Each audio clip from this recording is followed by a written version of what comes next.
साम टीव्हीच्या बातमीनंतर नंदुरबार मधील उर्मट बस कंडक्टरवर निलंबनाची कारवाई करण्यात आली आहे।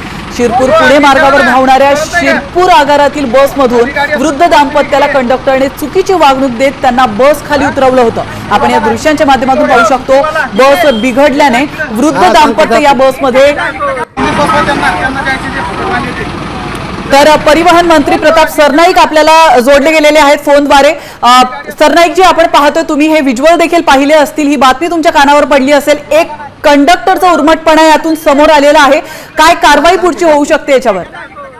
कारवाई झालेली ही घटना आजची नाहीये, ही घटना 20 तारखेची आहे। त्या वाहकाचं नाव आहे मेहरबान सिकंदर तडवी, शिरपूर धुळे विभागातला तो आपला कर्मचारी आहे, कंडक्टर आहे। त्याचा प्रवास मार्ग शिरपूर पुणे वाया संगमनेर, त्या ठिकाणी जे लोणी फाटा आहे तर त्यामध्ये बस क्रमांक MH15JW0876 शिरपूर पुणे वाया संगमनेरच्या फेरीवर धावत असताना लोणी फाटा येथे मार्गस्थ बिघाड बसमधील प्रवासी बसवीत असताना जो वाहक तडवी आहे त्यांनी त्या जे सिनियर सिटीजन्स होते त्यांना अतिशय अपमानास्पद वागणूक दिली आणि त्याला जबरदस्तीने खाली उतरू दिलं।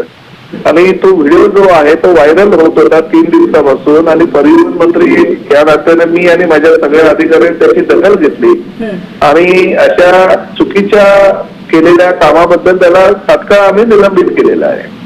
बिलकुल, नक्कीच धन्यवाद सरनाईकजी, तुम्ही साम टीव्ही सोबत जोडला गेलात आणि तुमची प्रतिक्रिया दिली त्याबद्दल। खरं तर अतिशय महत्त्वाची अपडेट समोर येते। नंदुरबार मधील उर्मट बस कंडक्टरवर निलंबनाची कारवाई करण्यात आली आणि स्वतः प्रताप सरनाईक यांनी ती माहिती साम टीव्हीला दिली आहे। शिरपूर पुणे मार्गावर धावणाऱ्या शिरपूर आगारातील बसमधून वृद्ध दाम्पत्याला या कंडक्टरने चुकीची वागणूक देत त्यांना बस खाली उतरवलं होतं।